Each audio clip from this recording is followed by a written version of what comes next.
It was revealed earlier that Keir Starmer has been accepting a lot more freebies from Lord Ali than it was originally made out. The news came to light last night, and of course it has sparked outrage amongst Britons as the Prime Minister just keeps being involved in a new lie or scandal every day.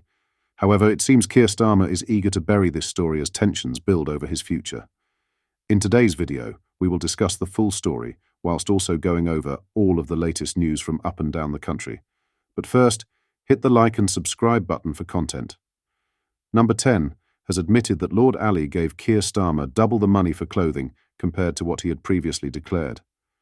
Originally, the Prime Minister had previously declared £16,200 in donations to purchase clothes.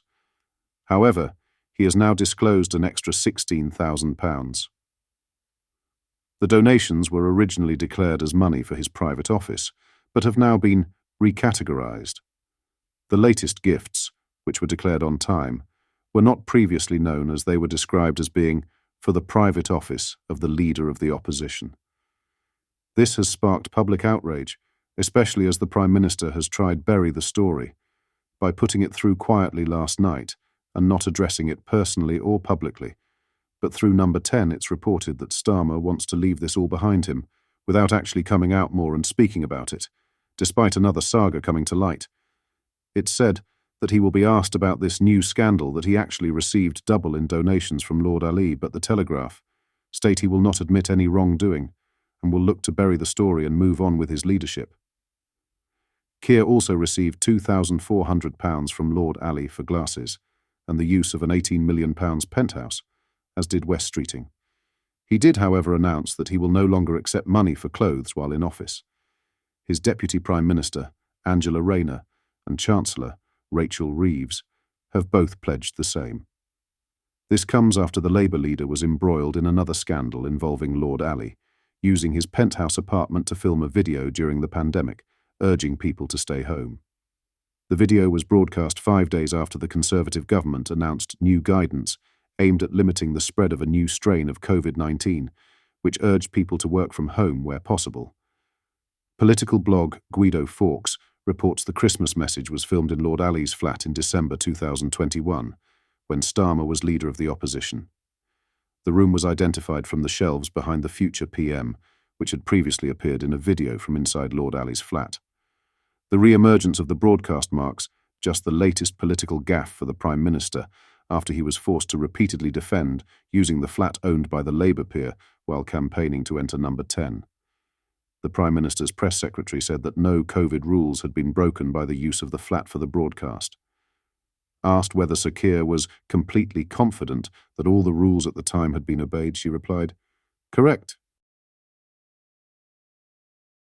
In other news, a pensioner who is set to lose the winter fuel payment has accused the Labour government of letting down the elderly generation, claiming it is not fair to remove the benefit for millions of Britons.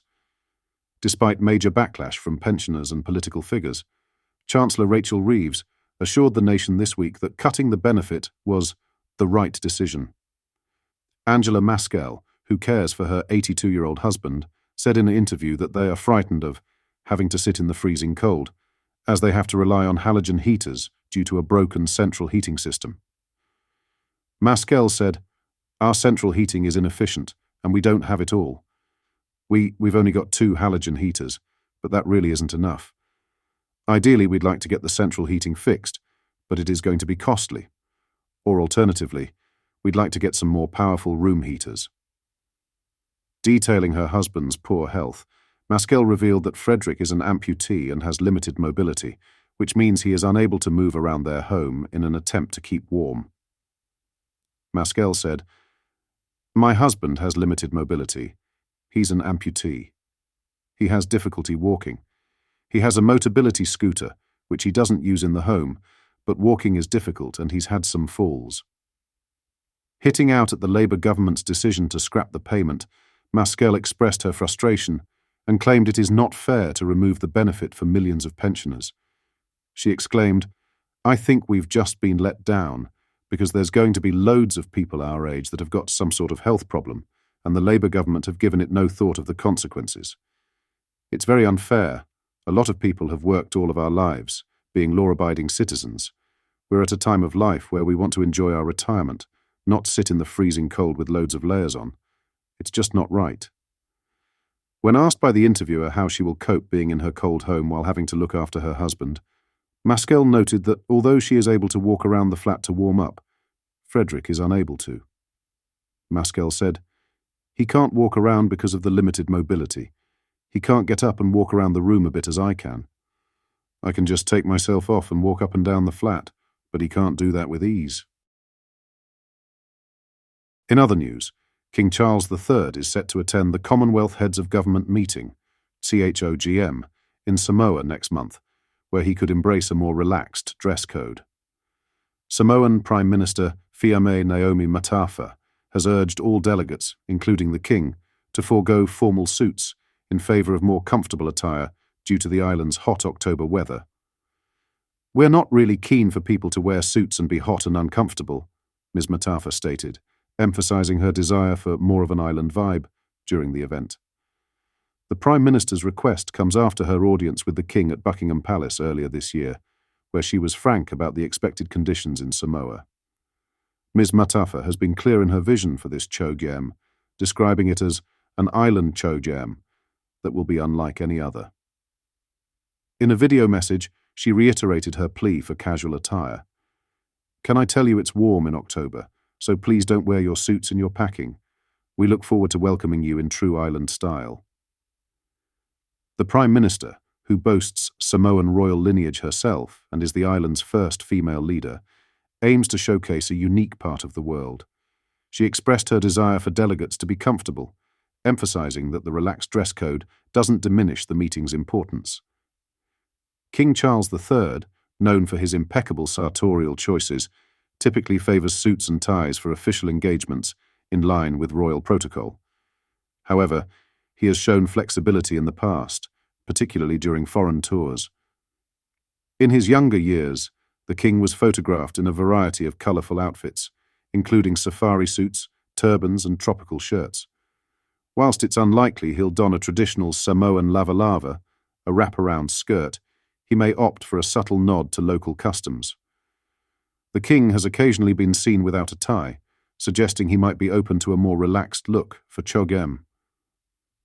Despite this, he once stated that showcasing British tailoring on royal tours abroad was part of his duty. The King's visit to Samoa may result in more than just a change in attire. Local Mayor Tofaiono Atuaya Kitiona has revealed plans to bestow an honorary Samoan chiefly title upon the monarch. Given the King's imminent arrival, it is only fitting that we confer upon him a chiefly title that befits his stature, Mr. Kitiona told the Samoan Observer. 2 titles are under consideration: Le Twaiga o Tumwa, the Near East, and Asomwa o Le Malama, Dawn of the Light.